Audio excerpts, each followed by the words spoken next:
She was always more useful than beautiful, AlphaKing Veric said, his voice carrying across the great hall like a blade dragged over stone.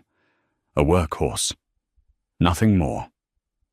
And beside him, draped in silver silk, the woman named Cassiel laughed a bright, cruel little laugh that made the whole feast turn to look at the queen who was not being defended. Something inside Alara snapped. Not metaphorically. She felt it. The true way a wolf feels it. The mate bond that had bound her to Veric for 7 years, tearing loose from her sternum like a hook pulled backward through muscle. Her breath left her. Her vision whitened at the edges. She gripped the edge of the high table until the wood bit crescents into her palms and did not fall, though her whole body screamed to fall. The hall smelled of roasted boar and pine smoke, and the honey wine they had brewed from the hives she herself had planted along the eastern ridge. Torches guttered along the walls of the Ashfell Keep, throwing the antlered banners of the Duskmoor pack into flickering shadow. 200 wolves in their fine feast clothes, and not one of them looked at Alara with anything but pity or amusement. She had spent 7 years learning every name in this room. She had healed their children, negotiated their grain prices, walked their borders in the freezing dark when Veric was too busy or too drunk to lead. And now her mate stood with his hand resting on the small of another woman's back and called her a workhorse, and they laughed.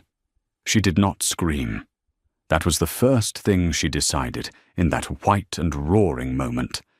She would not give them the sound. She straightened her spine, one vertebra at a time. She let go of the table.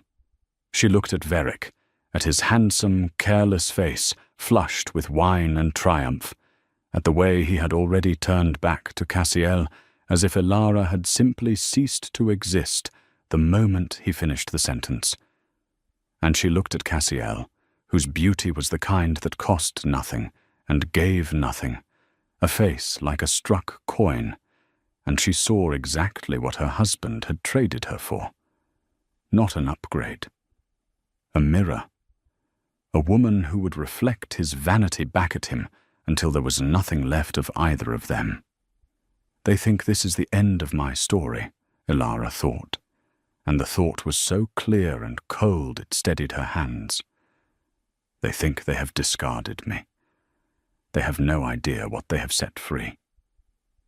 She did not know yet, standing there in the ruin of her marriage, with the phantom wound still bleeding heat through her chest, exactly what she carried out of that hall.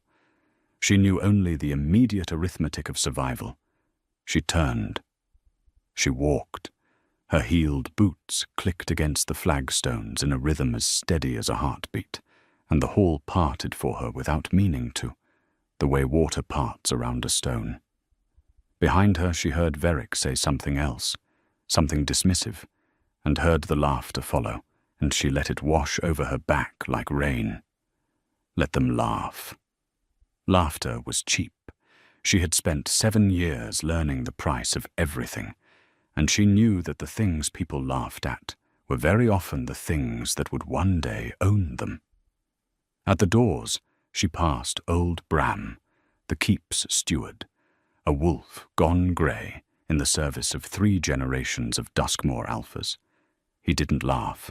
His weathered face was tight with something that looked like grief, and when she passed, he murmured, low enough that only she could hear it. "My lady, the eastern gate is unwatched tonight. Ostmar drew the guard rotation for the feast." It took her a half-second to understand that he was not making conversation. He was handing her a key. The old steward's eyes held hers for a heartbeat, and in that heartbeat an entire agreement passed between them, an agreement neither had spoken aloud, but both had somehow always known would come. She inclined her head a fraction of an inch. He inclined his. And then she was through the doors and into the cold blue night, and the sound of the feast fell away behind her, like a door closing on a house that had never really been her home. The mountain air hit her lungs like clean water.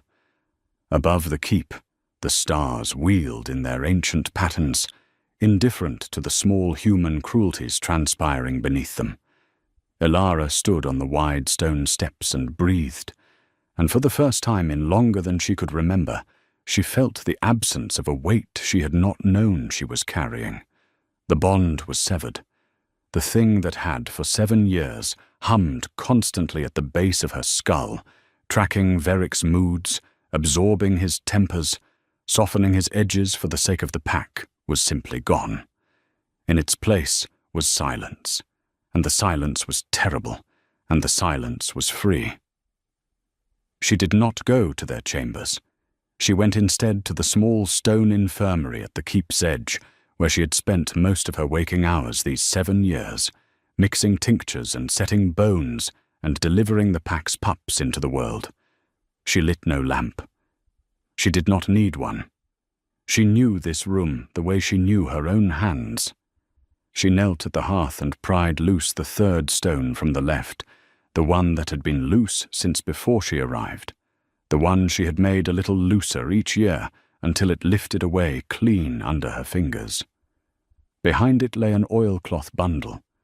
Inside the bundle, a leather purse, heavy with silver and cut gemstones she had skimmed, coin by coin, from the medicine budget, over 4 years of small, honest overcharges nobody ever audited. A change of traveling clothes, plain and warm, a folded map, and a sealed letter addressed in a hand she had memorized from a woman she had not seen in 7 years. She had prepared this bolt hole the way a physician prepares a splint, not because she expected to break, but because she understood that breaking was always possible. She had married Verrick believing in the bond, in the fated mate certainty that the old wolves swore was unbreakable. But she had also been a healer long enough to know that even the strongest hearts sometimes stop, and she had never in her life been the kind of woman who mistook hope for a plan. So she had planned, quietly, for years, and now the planning saved her. She changed out of the feast gown, the deep green silk Verrick had commissioned to match her eyes back when he still pretended her eyes mattered to him, and she left it puddled on the infirmary floor like a shed skin. She dressed in the plain wool and the good boots. She counted the silver.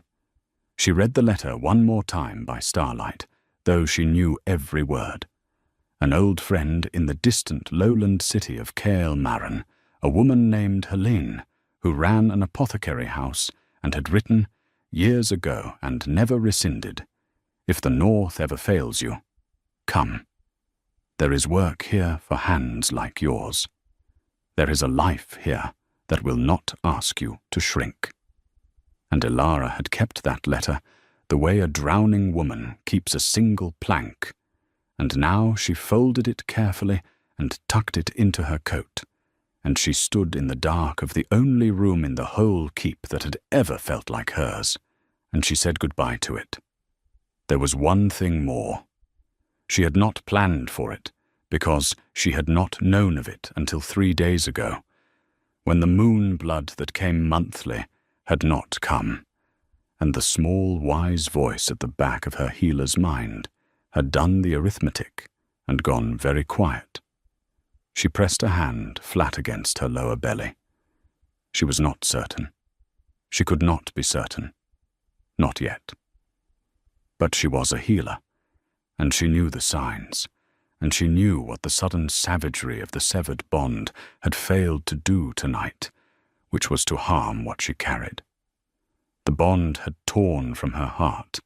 It had not touched her womb, and in that difference lay a secret so enormous that even to think it fully felt like standing at the edge of a cliff. She did not tell Bram. She did not tell anyone. She walked to the eastern gate through the cold, and it stood unwatched exactly as the old steward had promised, and she passed through it into the wide, dark forest without looking back at the keep, where a king was busy laughing at the emptiest joke he would ever make. The trees closed around her. The path she chose was the one she had walked 100 times gathering herbs, the one that led down and down, out of the mountains toward the roads that led south. She walked until dawn. She walked until her legs burned and her breath fogged silver in the growing light, and somewhere in that walking, the grief and the fury cooled and hardened into something usable, something with edges, something she could build a life around. Veric had called her a workhorse. He had meant it as the cruelest thing he could say. But Elara, walking south through the waking forest with the pack's future sheltered secretly beneath her ribs and a purse of stolen honesty at her hip, understood the truth he had been too small to see. Workhorses were the animals that survived. Workhorses pulled the plows that fed the kingdoms, while the show horses pranced in the paddock and died young of their own uselessness. She was a workhorse. She would work. And one day, when the show horse and the man who chose it had run themselves into the ground, she would still be standing, and everything he had thrown away would come walking back to her door on its knees. The sun crested the eastern ridge, the same ridge where her honeybees still slept in their hives, and Elara did not turn to look at it. She kept walking south. Behind her, the north remained ignorant of what it had just lost, and would remain so, she promised herself, until the losing was complete and irreversible, and hers alone to reveal. The road south was long, and it did not care about her heartbreak, which was, she came to understand, the kindest thing the road could have done. In the mountains, a broken thing was a spectacle. In the endless, dun-colored lowlands, on the merchant roads that ran between market towns, a broken thing was simply another traveler, and no one looked twice at the plainly dressed woman walking with her chin level and her eyes fixed on the middle distance. Elara joined a caravan of salt traders outside the town of Vero's Ford, paying her passage in silver and in the quiet competence of a woman who could stitch a wound and reduce a fever, and by the time the caravan reached the great lowland city of Kael Maran 3 weeks later, she had set 2 broken arms, treated a case of blood fever that would have killed a child, and earned the wary respect of men who had expected to have to look after her, and instead found themselves looked after. She noticed, in those 3 weeks, the changes in her own body with the detached clarity of a physician examining a patient. The morning sickness came and went. Her appetite sharpened, and beneath all of it hummed a certainty that grew each day into a fact she could no longer pretend away. She was carrying Veric's child, the heir to the Duskmoor line, the future of a pack that had cast her out with laughter. She lay awake in the caravan wagons under the enormous lowland stars, and turned the fact over and over in her hands like a stone she was deciding whether to keep or throw. And every night she decided the same thing. She would keep it. She would keep it secret, and she would keep it safe, and Veric would not know, and the pack would not know, and the child would grow up free of the poison of that keep, free of the man who had traded its mother for a struck coin smile. Kael Maran rose out of the plain, like something dreamed. It was a city of pale limestone and red tile roofs, of canals and bridges and market squares that never fully slept, a place where the werewolf packs and the human guilds and the strange scholarly enclaves all lived crammed together in a bright, brawling, mercantile peace. Nobody in Kael Maran cared who your father was. They cared what you could do. And Elara, standing at the northern gate with the salt caravan dispersing around her, felt something in her chest that she had not felt in 7 years, a loosening, a widening. The specific sensation of a cage door she had not known was there swinging open on a room she had never been allowed to enter. Helene's apothecary house stood on a quiet street near the physician's quarter. a narrow 3-story building with a green door and windows full of drying herbs. Helene herself opened the door before Ilara had finished knocking. She was older now, her dark hair streaked with silver, her face lined with the years, but her eyes were the same sharp eyes that had once, in a herbalist's training class a decade past, picked the young Ilara out of a crowd of students and said, "You have the best hands I have ever seen on someone your age." She looked at Ilara now, standing exhausted and travel-stained on her step, and she did not ask a single question. She simply stepped back and opened the door wider and said, "You came. Good. I have 3 patients waiting, and a girl in labor across the river, and I am too old to run. Put your bag down and wash your hands." And that was how the rebuilding began. Not with a speech, not with a vow, but with a basin of warm water, and a woman in labor, and a pair of good hands put back to work. Ilara worked. She worked the way she had always worked, which was completely giving the whole of her attention to whatever lay before her, and in Kael Maran, for the first time in her life, the work belonged to her. She was not the Alpha's wife lending her talents to the Pack's benefit and receiving in return the privilege of being called a workhorse at a feast. She was a healer, and healers in Kael Maran were paid and respected and left the hell alone to do their work.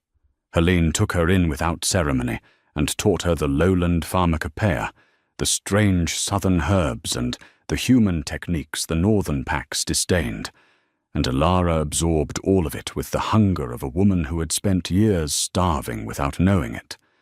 She was careful with her money.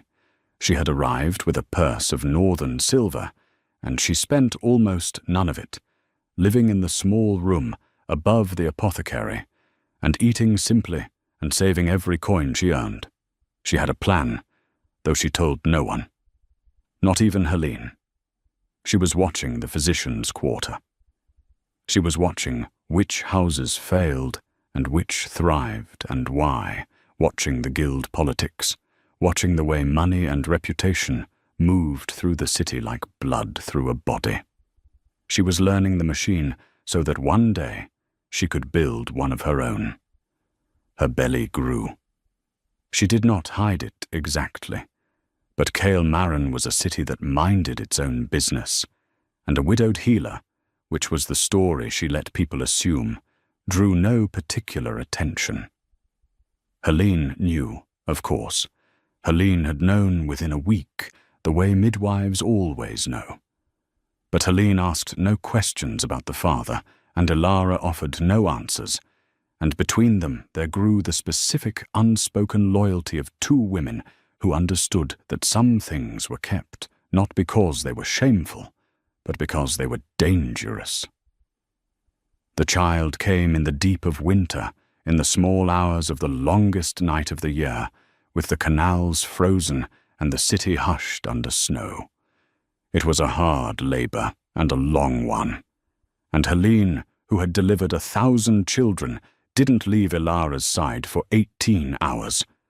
And when at last the child came, it came in a rush and a cry, and Helene lifted the small, furious red creature and looked at it, and then looked at Ilara, and something crossed her face that Ilara did not understand until Helene laid the baby on her chest, and she saw a girl, a daughter. And as Ilara held her, exhausted and weeping and laughing all at once, the infant opened her eyes, and they were not the newborn slate blue of ordinary babies. They were gold. Pure molten gold. The gold of the deepest legends. The gold that the old wolves spoke of in hushed voices, and that no living wolf had been born with in over 100 years. Ilara stared into her daughter's eyes, and felt the floor of the world drop away beneath her. She had not carried out of that keep merely an heir. She had carried out a moonborn, a true-blooded alpha of the old line, the kind of wolf that came once a century, the kind of wolf that Packs went to war over, the kind of wolf whose very existence could remake the map of the North. Veric had called her a workhorse and thrown her away, and in throwing her away, he had thrown away the single most valuable thing his bloodline had produced in 100 years, and he did not know it, and he would not know it. And Elara held her golden-eyed daughter to her chest in the frozen heart of winter, and made her a promise in a voice too low for even Helene to hear. "No one will ever call you a workhorse," she whispered. "No one will ever make you smaller so that they can feel large.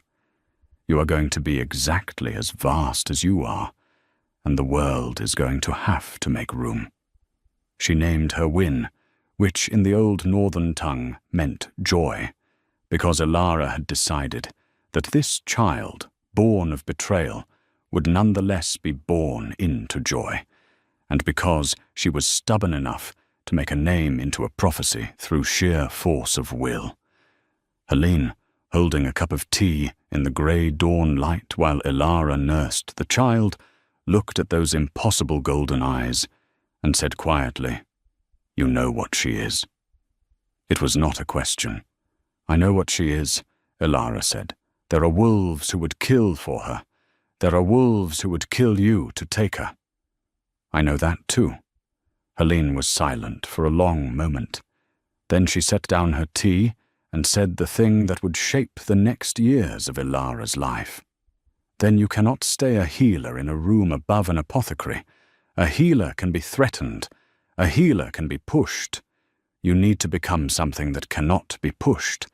You need money and you need standing, and you need enough of both that when the North eventually comes looking, and it will, my dear, it always does, you meet it not as a fugitive, but as a power." She fixed Elara with her sharp old eyes. "So the question is not whether you will build something. The question is how large." And Elara, looking down at her daughter's golden eyes, felt the last of the grief burn away entirely and leave behind only the cold, clear architecture of ambition.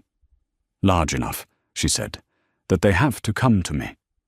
6 months became a year, and a year became 3, and in the space of those 3 years, Elara did what the people of Kael Marin would speak of for a generation afterward with a mixture of admiration and disbelief.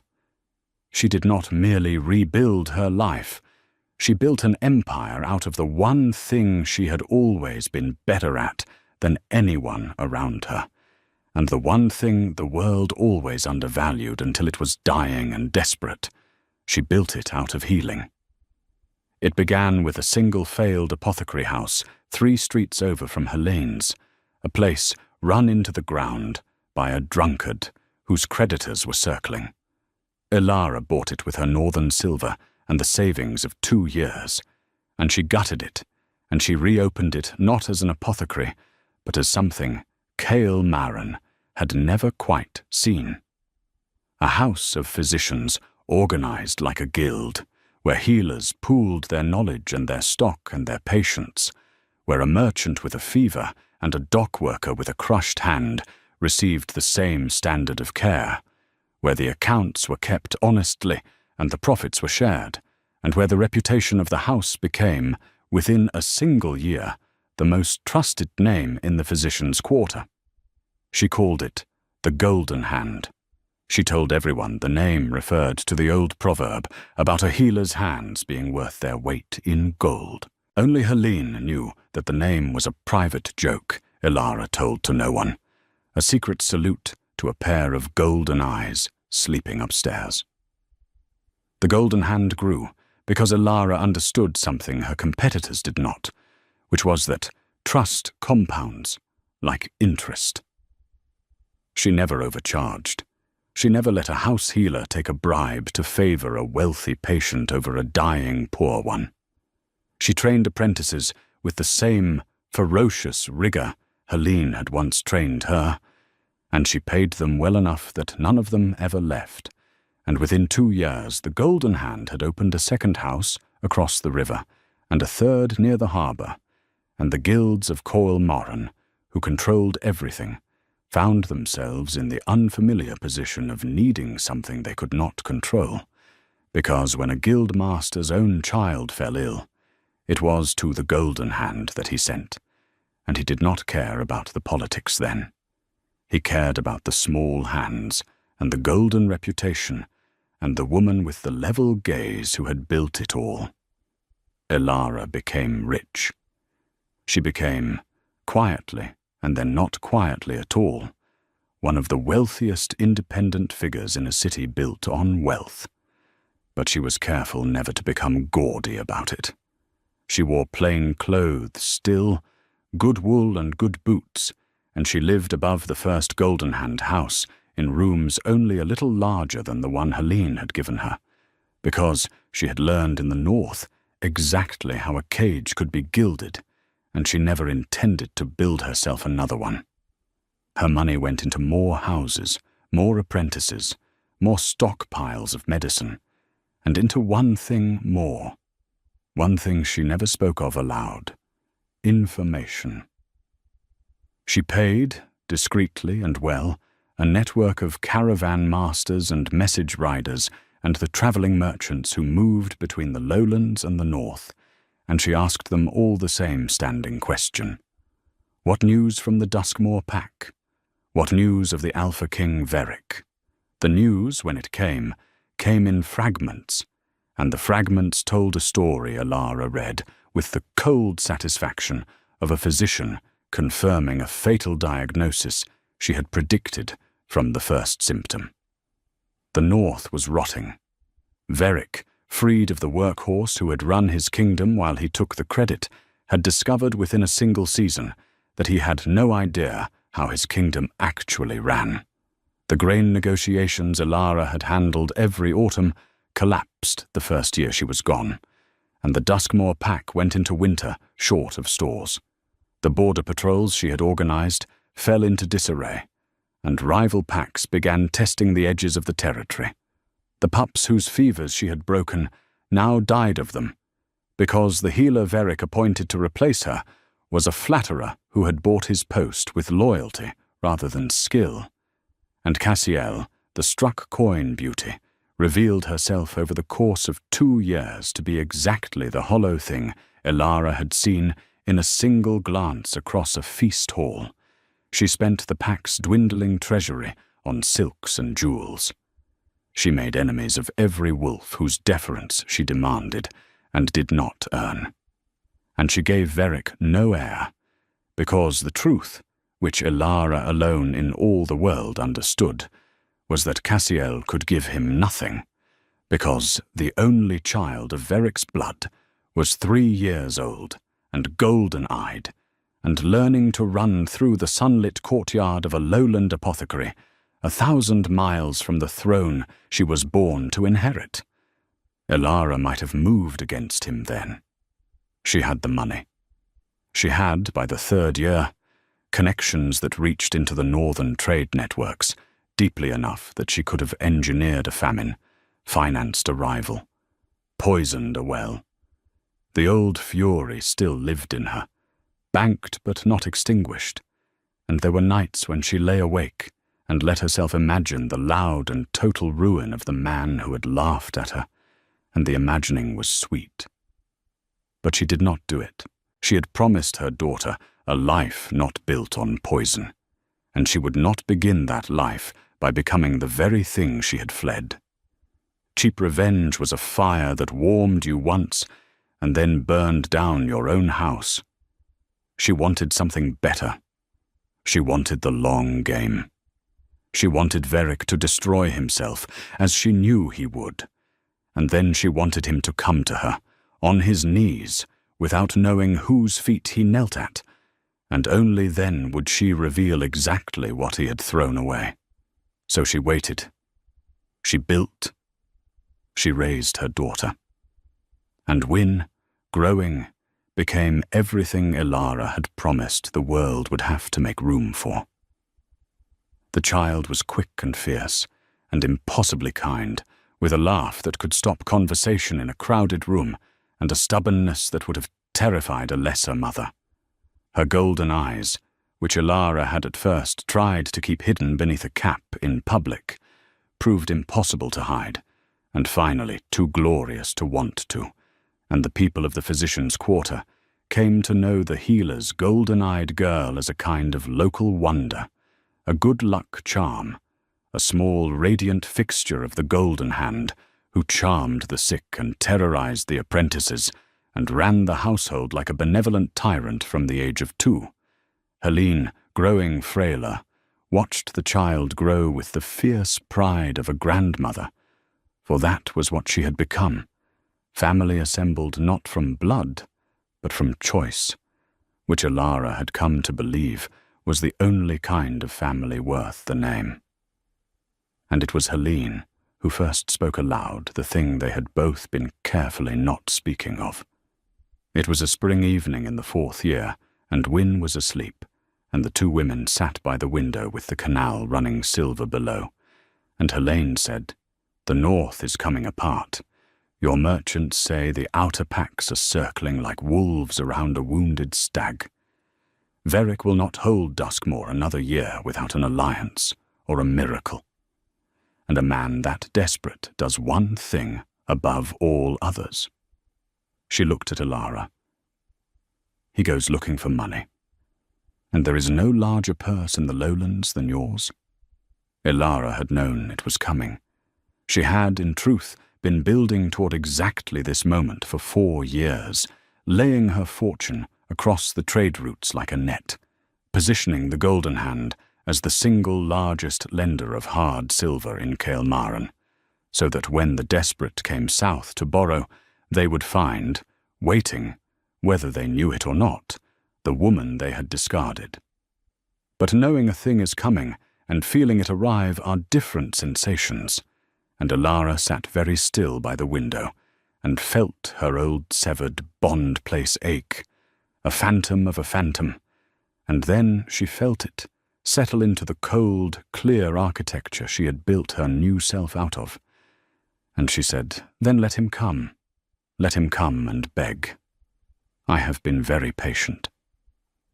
He came in the autumn of the 5th year. Ilara knew before he arrived. Her merchants sent word ahead the way a good general receives word of an approaching army. The AlphaKing of Duskmoor was traveling south, in disguise, with a small retinue, seeking a loan large enough to save his kingdom from the alliance of rival packs that had finally moved against him in force. He had exhausted every northern option.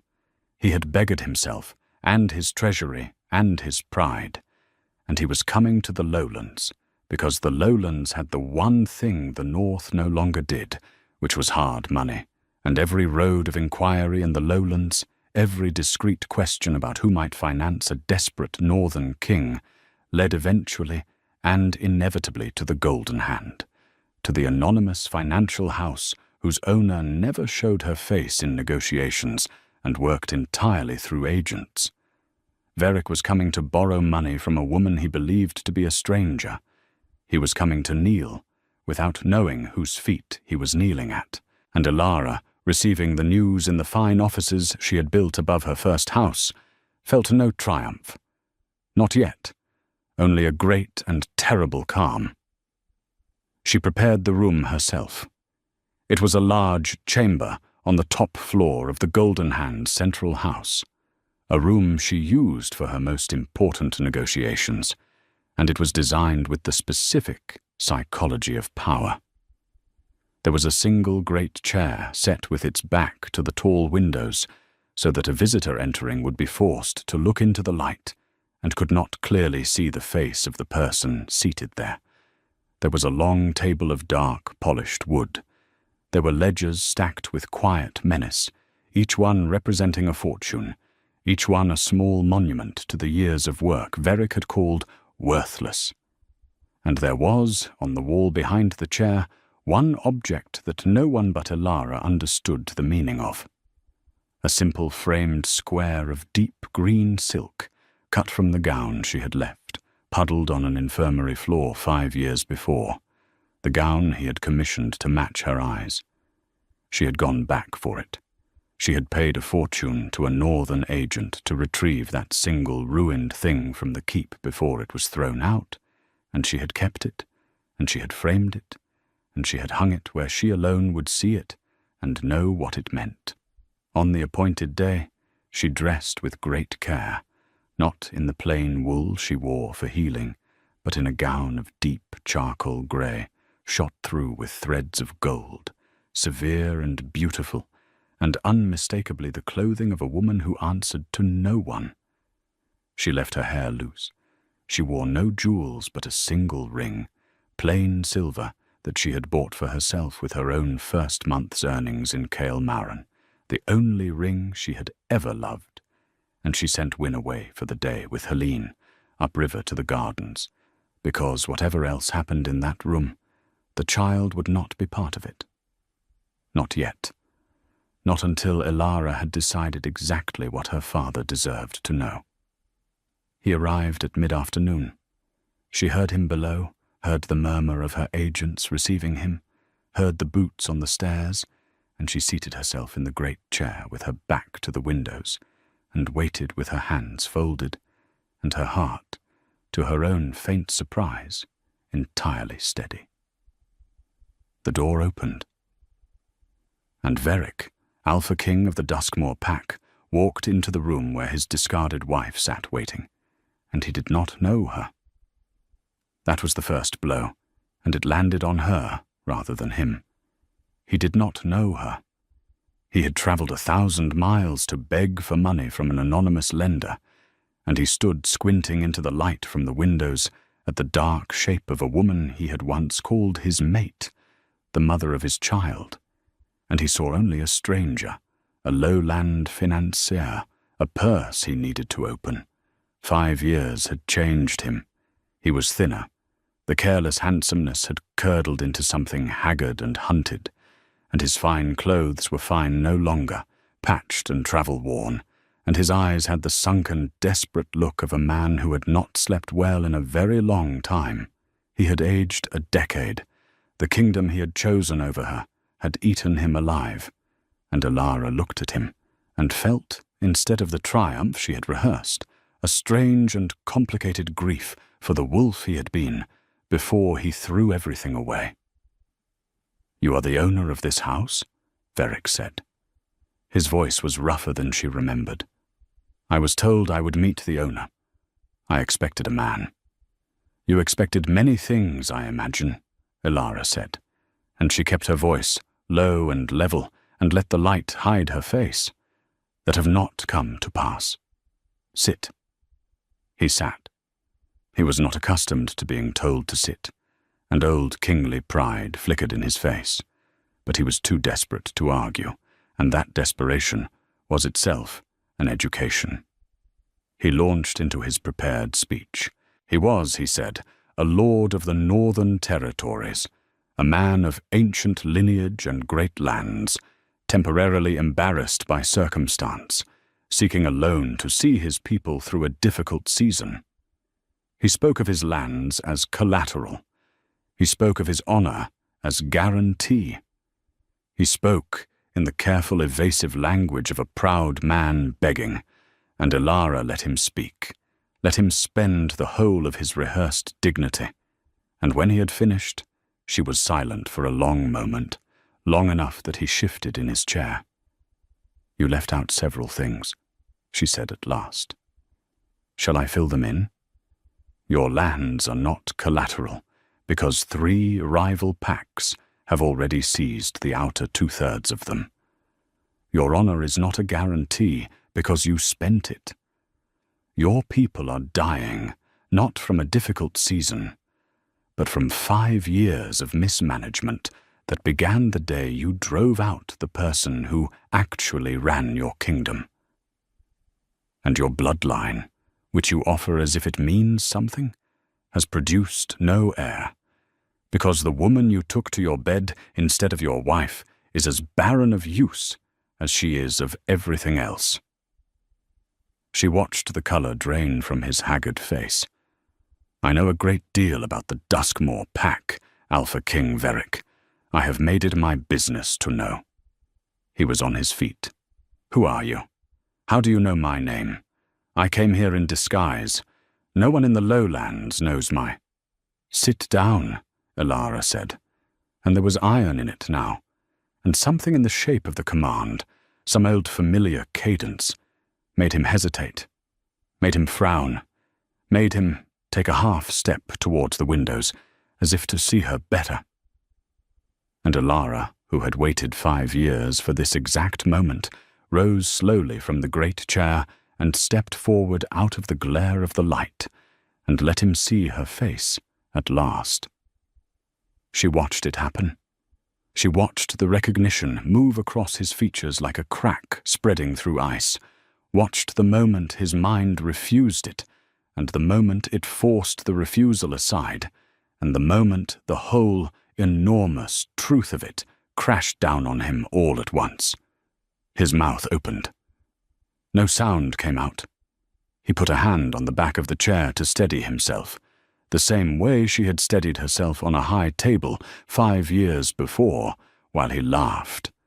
And Elara noted the symmetry without cruelty and without mercy, simply noted it, the way a physician notes a symptom. "Elara," he whispered, you're dead. The Eastern Road, the search parties, we never—" "You searched," she said, and let one eyebrow rise. "How touching. For how long? A week? 2? Before Cassiel grew tired of the attention you were paying to a memory?" She saw from his flinch that she had guessed correctly, and she felt nothing, or nearly nothing, only the distant satisfaction of a diagnosis confirmed. "You did not come here to find me, Verric. You came here to borrow money from a stranger, and you have. This entire house, this fortune, these ledgers, this power you traveled 1,000 miles to beg from, all of it belongs to the workhorse you laughed at in front of your court. I built this, every stone of it. With these hands, you found so much less interesting than her face." He was shaking now. This king, this man who had once held 200 wolves, silent with a single cold sentence. "Elara, please. I was a fool. I was drunk and I was cruel, and I have paid for it every day since. The pack is dying. My people are dying. I have nothing left. I need—" "You need," Elara repeated softly, tasting the words. "Yes. That is exactly the shape of you now, isn't it? Need. You who had everything and called it worthless. You built the ruin you're standing in, Verric. You built it beam by beam with every cruelty and every laziness, and every time you let someone else carry the weight and then despised them for the carrying. You built the gallows, and now you've come south to ask me for the rope." She let that land, watched it land, watched him have no answer for it. "I could refuse you. I could send you back north with nothing and watch the rival packs finish what you started, and it would be justice, and I would not lose a single hour of sleep over it." Verric's ruined face crumpled, and he did something then that she had never once seen him do in 7 years of marriage. He knelt. The Alpha King of Duskmoor knelt on the polished floor of a lowland apothecary and put his forehead nearly to the ground, and he wept. And through the weeping he said, "Then take it. Take everything. My title, my lands, whatever is left, it is yours. Only save my people. They did nothing. The children did nothing. Punish me however you like, but do not let the pack die for what I did." And that, Elara understood, kneeling before her in the light she had arranged, was the first true and worthy thing Verric had said in the entire encounter, perhaps the first true and worthy thing he had said in years, and it changed the shape of what she had planned. Because she had come into this room prepared to destroy him. She had, somewhere in her, wanted to. But she looked at this broken man, begging not for himself but for the children she herself had once healed, the pups whose fevers she had broken in the freezing northern dark, and she understood that her quarrel had never truly been with the pack.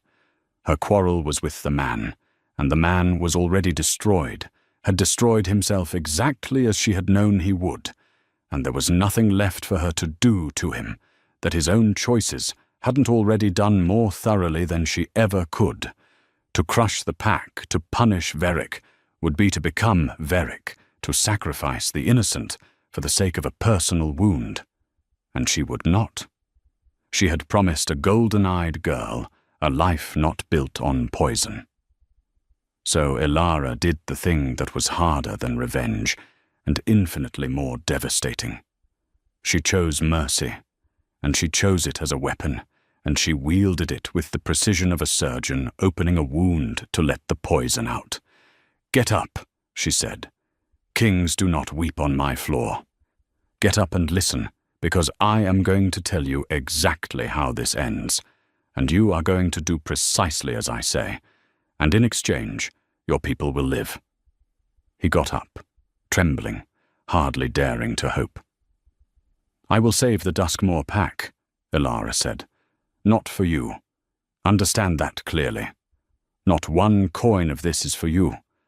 I will send grain and silver and healers north, enough to break the siege of the rival packs and see the pack through 3 winters, and I will send my own agents to administer it, because you have proven you cannot be trusted to administer a hen house." She stepped closer to him, and her voice dropped, and the whole weight of 5 years came into it. "And in return, Verek, you will abdicate. You will step down as AlphaKing. You will name a regent of my choosing, my steward Bram, who is the only wolf in that keep with the sense the moon gave a stone, and you will retire into private life, and you will never again hold power over a single living creature. That is my price, your kingdom's life for your crown." He stared at her. "Abdicate?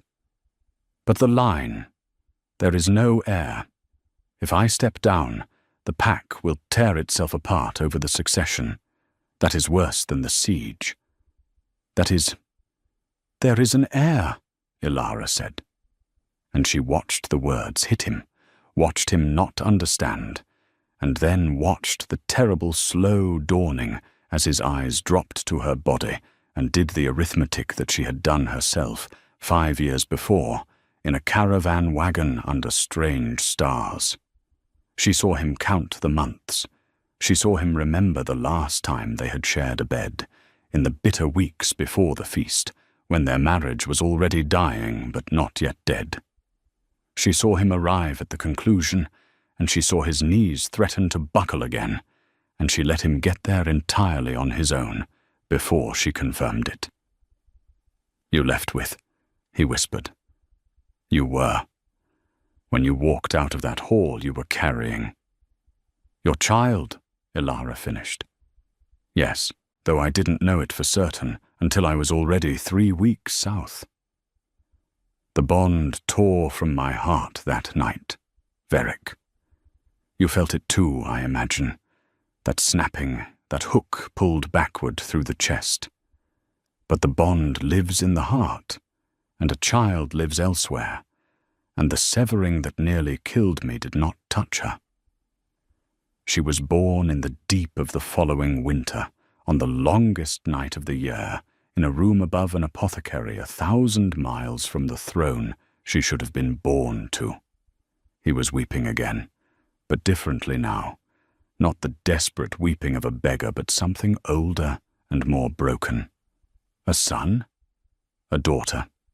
And here Elara paused and considered how much to give him, and decided that the truth was itself the sharpest instrument she possessed. A daughter with golden eyes. The room went utterly still. Verek's face emptied of everything, of grief and hope and desperation alike, and filled instead with a kind of holy terror, because he was a wolf of the old northern line, and he knew, as every wolf of that line knew from the cradle, exactly what golden eyes meant. He knew the legends. He knew that a moonborn came once a century, that the last had been born 5 generations past, that packs had gone to war for 100 years over the mere rumor of one, that a true-blooded alpha of the old line was worth more than every acre of land and every coin of silver in the entire North combined.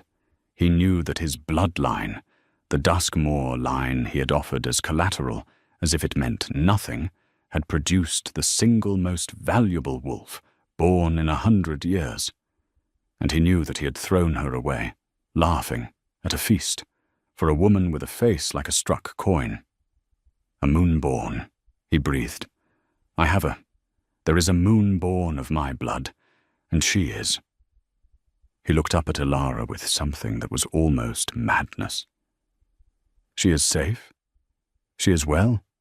She is radiant," Ilara said, and for the first time in the entire encounter, her voice softened, not for him, but at the mere fact of her daughter. "She is quick and fierce and impossibly kind, and she runs my household like a small tyrant, and she has never once been called a workhorse, and she never will be, because I have built a world in which she doesn't have to earn the right to exist by being useful to a man who cannot see her. She is everything, Verric, and you will not have her." "Ilara, you will not have her," Ilara repeated, and now the iron was back, and the softness was gone, and she stood over the kneeling king with 5 years of clarity in her spine. "Hear me carefully, because this is the true price, the price beneath the price. You want to know why I will save your pack. It is not mercy, though I will let the world call it that. It is because that pack is her inheritance. Those lands, those wolves, those children, they belong to her by right of blood, and by right of being the only wolf in 100 years fit to lead them. I am not saving your kingdom, Verric. I am preserving my daughter's kingdom, holding it in trust until she is old enough to decide for herself whether she wants it. And you who would have ruled her as you ruled me, you who would have shaped her into a workhorse, or married her off to seal an alliance, or paraded her golden eyes at feasts to make yourself feel large, you will have no part in that. You will abdicate.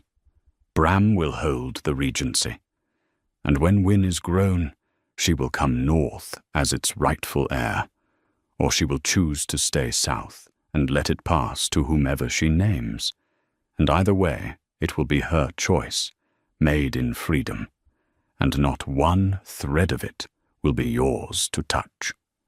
Verric knelt in the light she had arranged, and absorbed the full and final shape of what he had done, and Ilara watched the enormity of it settle on him, the way snow settles on a grave, silently, completely, and without any possibility of being brushed away. He had not merely lost a wife, he had not merely lost a kingdom. He had thrown away, in a single careless, cruel sentence, the greatest legacy his bloodline would ever produce, and he had thrown it into the arms of the one person in the world who would raise it entirely beyond his reach, and there was nothing at all, that he could ever do to undo it. His whole face was the face of a man watching a house burn with everything he loved inside it, knowing that he himself had struck the match. "May I?" he said, and his voice was barely a voice at all. "May I see her? Once. Only once. I will not touch her. I will not speak. I will ask nothing of her. I need to see that she is real, that I did not dream, the one good thing my life ever made." And Ilara, who had prepared herself for rage and for begging and for every kind of manipulation, found herself unprepared for this, for the simple human ache of a father asking to look upon a child he would never be permitted to know. She thought of Wyn upriver in the gardens with Helene, running gold-eyed through the autumn light, and she thought of the years ahead in which her daughter would ask, as children do, about her father. and she understood that the answer she gave today would shape that conversation for the rest of both their lives. She could tell Wynne her father was a monster. It would even be partly true. Or she could tell her that her father had been a man who threw away everything worth having, and had known it, and had wept for it, and had, in the end, in the single worthy act of his ruined life, chosen his people's survival over his own pride. The second story was harder. The second story was also true. And Alara had promised her daughter a life built not on poison. "Not today," she said at last, and it was neither a yes nor a no, and Varric understood that it was the most he would get, and more than he deserved. Not today, and perhaps not for years, and perhaps never at all. That will be her choice, too, when she is old enough to make it, and I will not poison it for her by making it for her now. If she wishes to know you some day, she will know exactly who you are, the cruelty and the ruin and the one worthy thing, all of it, told plainly, and she will decide. That is more than you gave me, Varric. You decided I was a workhorse, and you never once asked what I thought of the matter. I will not do to my daughter what you did to me, not even to spite you." He bowed his head. It was, she thought, the first time in his life he had ever truly submitted to anything. The terms were drawn up over the following 3 days by Alara's agents, precise and thorough, and utterly without loopholes, for she had spent 5 years learning exactly how such documents could fail, and she left no thread unstitched.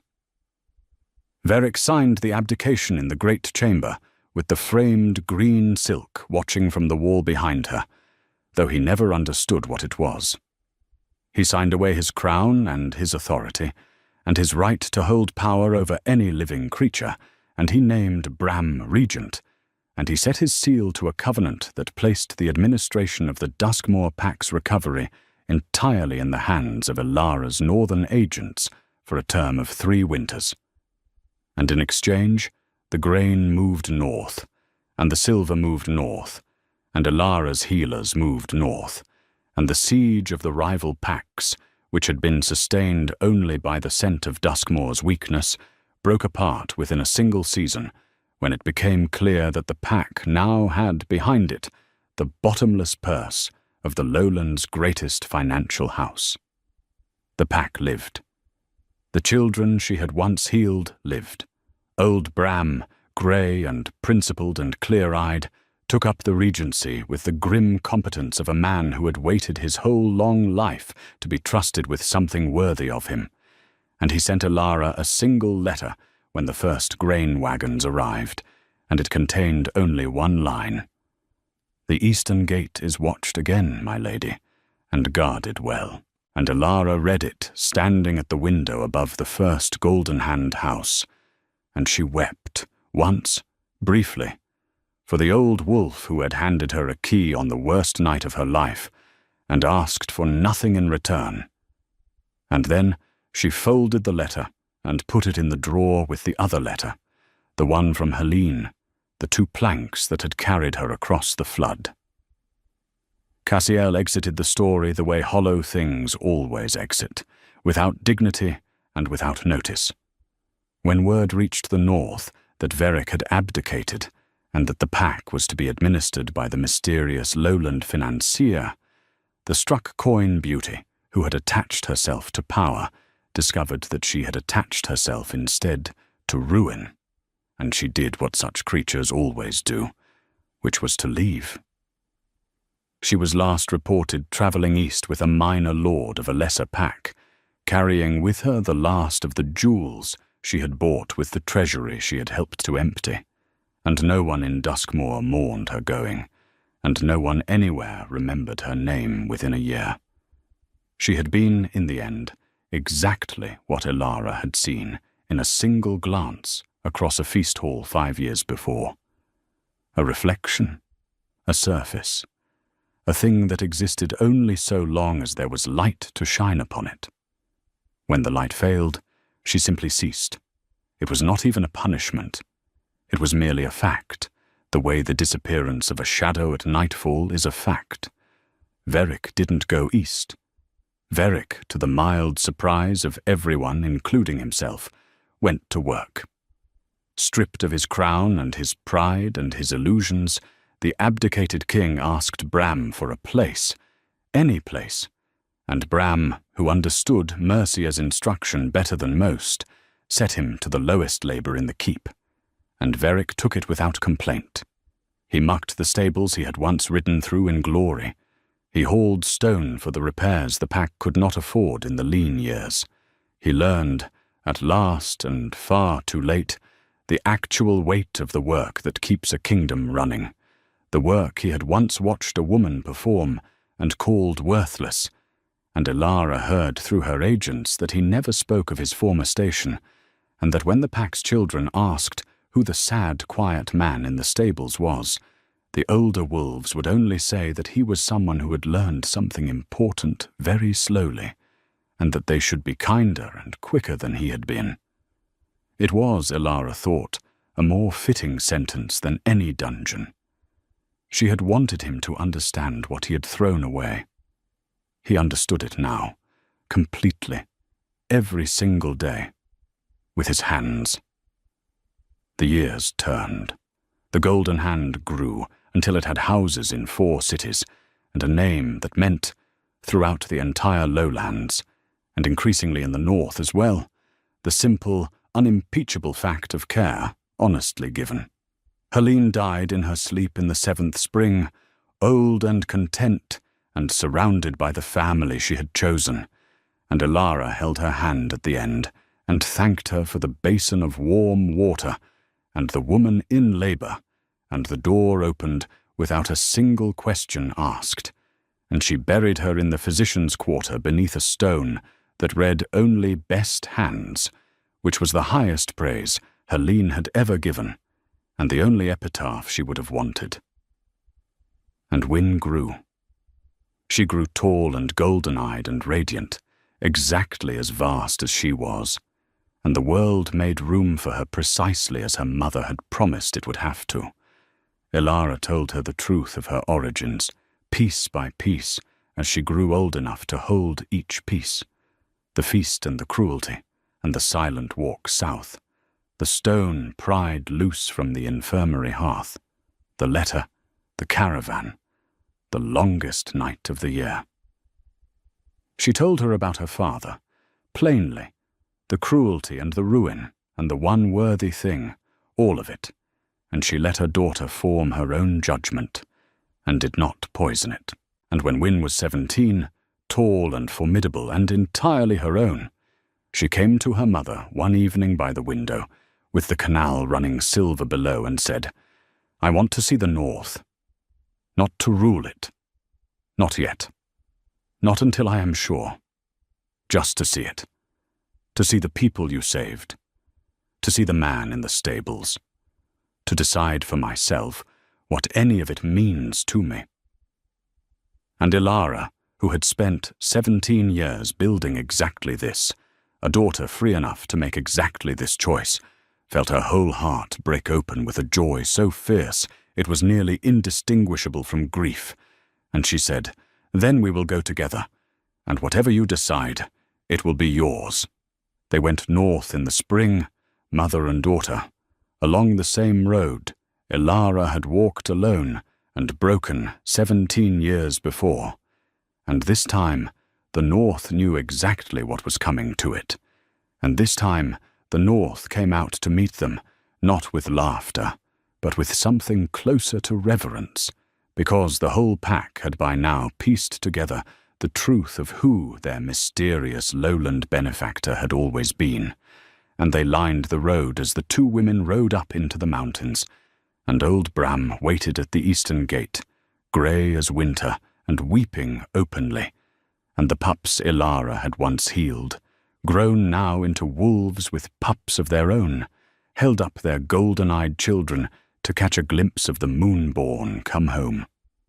And somewhere in the crowd, at the back, not daring to come forward, stood a quiet man with a laborer's hands, and a face that had aged into something almost gentle, watching a golden-eyed girl of 17 ride through the gate of the keep he had ruined and lost, and understanding, fully and finally and forever, the exact and unbearable measure of what he had thrown away at a feast, laughing, a lifetime ago. Wynne saw him. She had studied the descriptions. She stopped her horse. And for a long moment, father and daughter looked at each other across a distance that could never be closed. And then Wynne, who had been raised in freedom and in truth, and in a joy her mother had forged out of the worst night of her life, gave the man a single small nod. Neither forgiveness nor condemnation, simply acknowledgement, the acknowledgement of one person recognizing the full and complicated humanity of another. And then she rode on, into her inheritance, on her own terms, exactly as her mother had promised the world would have to allow.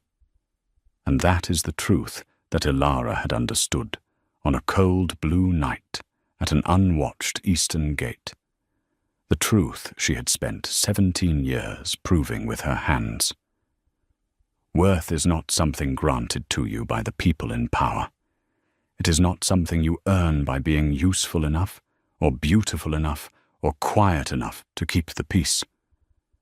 Worth is something you carry inside you all along, and the cruelest thing another person can do is convince you that they are its source, that they can grant it or revoke it with a single laughing sentence at a feast. They cannot. They never could. Veric called Ilara a workhorse and believed he had made her small, and instead he had simply revealed the exact dimensions of his own blindness and set free the most valuable thing he would ever touch. Loyalty cannot be bought, and it cannot be commanded, and it certainly cannot be replaced with a face like a struck coin. True strength is built, hand over hand, in the cold and the dark, by the people everyone else is too foolish to value, and the people who walk away with their dignity intact, taking nothing that was given in contempt, carrying only what was truly theirs. Those are the people who inherit the earth, while the ones who laughed are left mucking the stables of the kingdoms they destroyed. If this story moved you, if you felt that snapping bond in your own chest and that slow, cold clarity rising up to replace it, then take a moment right now and let this channel know. Give this video a like so that more people who need to hear it can find it. Share it with someone in your life who has ever been made to feel like a workhorse, someone who needs the reminder that their worth was never in the hands of the person who failed to see it.